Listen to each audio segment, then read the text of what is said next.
Lesson 110, page 342, if you'd follow along with me. It's called Markup and Markdown. If someone who sells things, like a merchant, wants to make a living, they can't sell everything for the price that they receive it wholesale from the supplier. It just wouldn't make them any money. They'd go out of business very quickly. It's like, it reminds me of Pawn Stars. Whenever they bring something in to sell, he always goes through this spiel that I have to give you less than what I'm going to sell it for, what it's worth, because I need to make money. He'd always say that, and it's true. If you're going to sell things, you need to mark up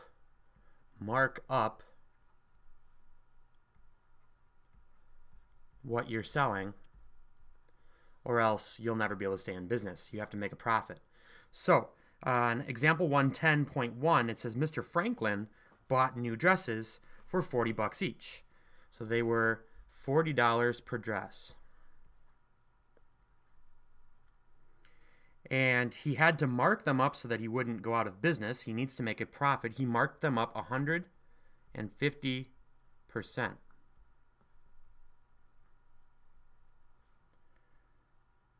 What was the price he ended up charging? We need to, as always, use the percent equation. Percent of a number is another number. So percent of a number is another number. A percent of the wholesale price is the markup.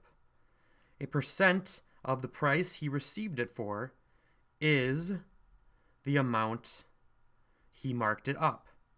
150% of $40 is the markup price. He got it for $40. He marked it up 150%. So if we want to divide this out to make it a viable percent and get rid of this part, it becomes 1.5, right? Times 40 is the markup price. Therefore, 1.5 times 40, if you're following along in the book, is 60.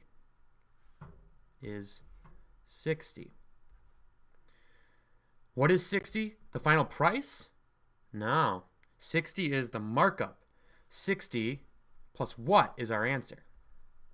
The original price of the dress equals $100. Final answer. Final price he charged. So 150 is not the final price, it's just the markup. Now there's also such thing as markdown, because sometimes you need to get rid of inventory or whatever else. You sometimes, as a seller, take your $100 and then you mark it down a percentage. Usually not so far as to make it the same or less than what you got it for, but that even can happen sometimes, less than the wholesale price. But let's talk just briefly about not mark up, but down. You might be able to think of a particular store that marks down all the time. I always think of Kohl's. Marks down like crazy, sometimes deceivingly so. Sybil, example 110.2, saw a coat was marked down 30%. Pretty common sale price. If the original price was $80, what was the price after the 30% mark down? First, we find out how much the coat was marked down before we decide on the final price. So it's always kind of a two-step process. First, determine the discount, the amount of discount. Then take that either away from the original price, or when it's marked up, add it, right? So what's our formula and how do we fill this out? Percent of a number is another number. Percent is 30. The amount was 80, and B is our markdown price. Therefore, this becomes 0.30. Get rid of this. I'm starting to get away from the times each side by 100 because we can just do that. 0.3 times 80 is $24. What is that? Final price? That'd be great. 80 all the way down to 24. But if that was the final price, we would have marked down 70%, if I'm doing my math right. Anyway, that's the amount of the markdown. What do I need to do with it? Take it away from the original price. Final price? $56. That's what Sybil would have paid for the coat. That's the sale price.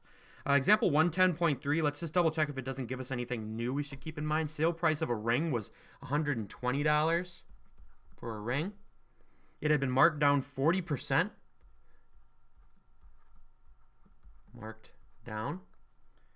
What was the original price? Okay, in this one, it's not asking what's the sale price, it's asking what was the original price.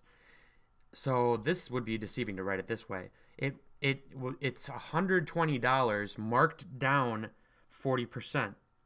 So what was it before it was marked down? The original price is 100%, right? This is where our diagrams can come back in. And we don't know what that is yet. But if it was marked down 40% and 40% was a 40% decrease was 120, that's actually 60% of the original price.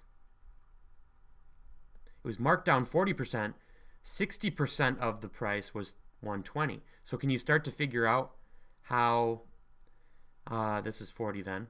We don't know what that is. Starting to figure out how we can set this problem up. This is example 110.3 and it talks you through it, but real quickly, 60% of a number, now we're finding A instead of B, is 120. Follow me? Let's turn this into a decimal. 0.6 times what is 120? How do I get the 0.6 to go away?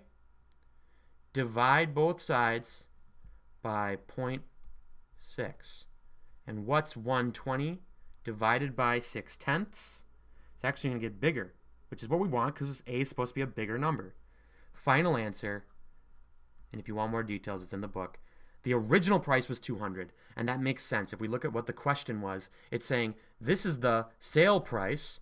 It had been discounted 40%, so therefore it was the 60% of the original. What was that original price, which should be a higher number? Before you got the discount, it was $200. And you can see why this is very valuable math. This is good for you to know. It's a good calculation to be able to do. Oh, 30% off means it's now this much. Well, what was it before? Or more likely, you'll just see 30% off the ticketed price, 30% off whatever's shown. Then you have to try to calculate in your head, well, then what is the price? Because they don't always tell you what is the sale price. And there's different ways to do that. Here is the Saxon math way to do it. Very valuable for you. Let's do practice B. Show it to me today, and I'll let you get started on the problem set, which is due Monday. Thank you.